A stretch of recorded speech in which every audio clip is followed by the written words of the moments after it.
Fortunately, in the technology industry, we're quite used to change. We kind of like it because we see all these big opportunities. So, it's definitely, has been hard to raise money. Fortunately, we managed to get our IPO away sort of 3 months before everything closed down. And so sort of looking back, we saw the door was open and we just ran for it. And there was lots of people who sort of said, look, you should slow down. But right at that time, you could see it all kind of lining up. So we went really hard. And in hindsight, that proved to be the right decision, obviously, and that was quite a good lesson.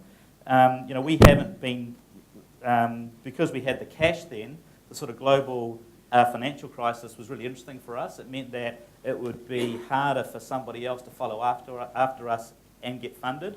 But also we changed our messaging because we knew that everybody would be focused on cash flow. If they needed to get some debt finance, they needed the numbers sort of had to be last month's numbers. So all of that kind of all of that stuff kind of fell into our hands. So with every business we've done really, normally there's something large which you can kind of anchor onto.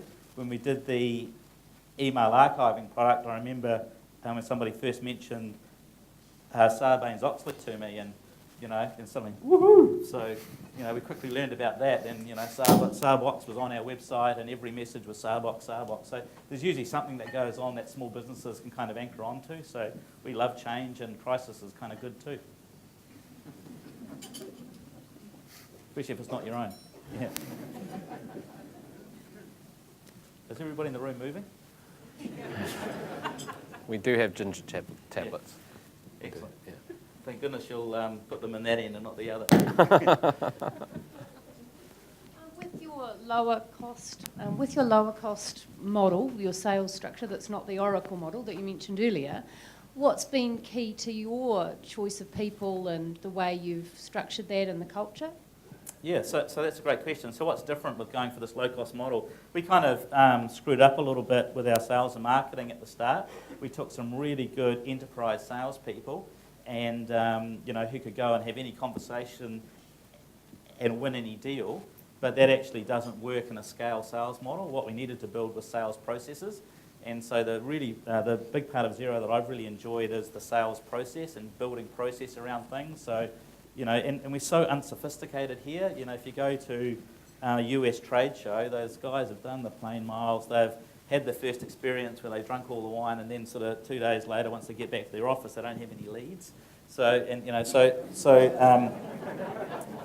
you get really good at every event as a lead and chasing those leads down. You think about what the economic value of each lead is. Potentially that might be sort of $6,000 or $7,000.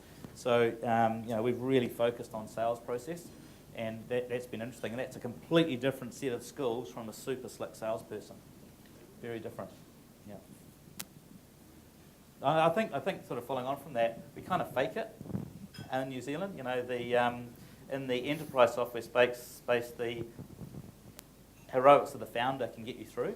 You can usually, if you're going to sell a few $100,000 deal and your burn rate is sort of 200 grand, you can kind of get through. And it's when you go to a market with scale, you actually see proper sales training and all that sort of stuff. And even go further, we don't have those sort of large multinationals that give people and their careers in New Zealand that really solid sales experience. Right. Look, you've done a great job with Xero in New Zealand in terms of PR and profile.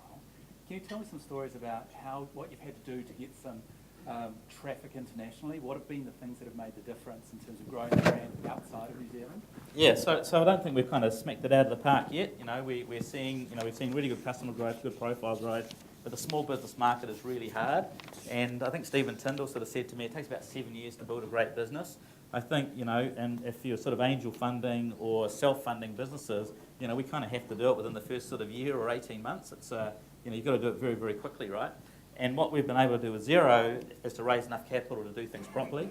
Now, it's much easier to create brand here because it's small and the media is close to get to.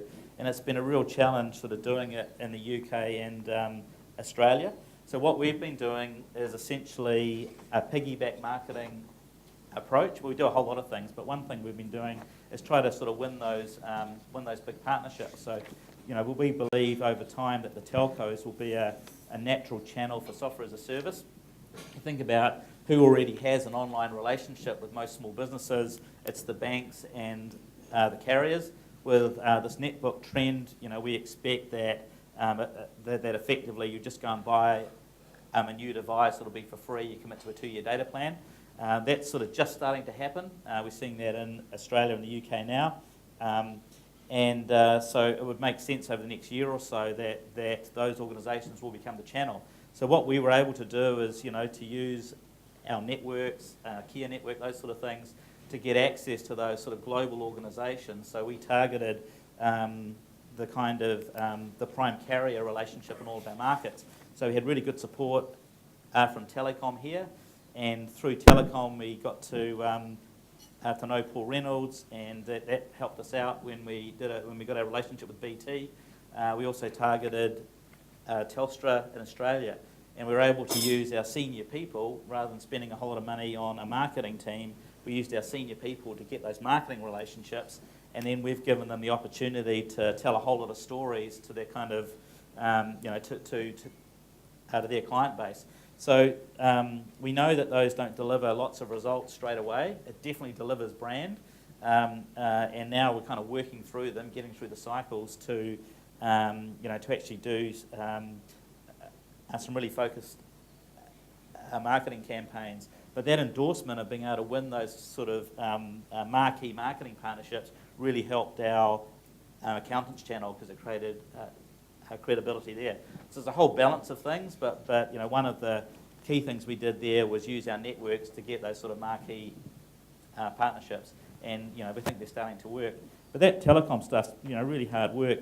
BT and Telstra, there's probably about a year of work just getting their provisioning systems, or our systems tied into their provisioning applications, and most small businesses just won't have the resources to take that long-term view. There's lots of businesses that have gone bust trying to partner with big businesses, that's for sure.